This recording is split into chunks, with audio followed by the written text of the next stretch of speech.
ওগো আল্লাহ,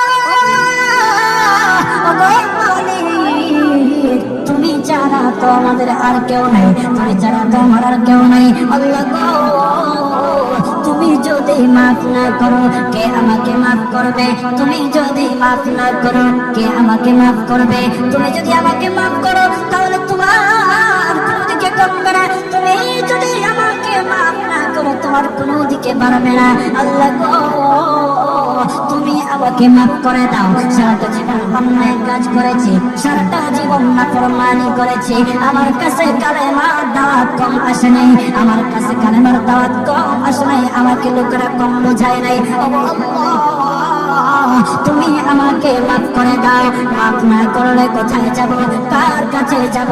বাবা যখন মারে তখন মার কাছে আশ্রয় নেওয়া যায়, মা যখন প্রহার করে তখন বাবার কাছে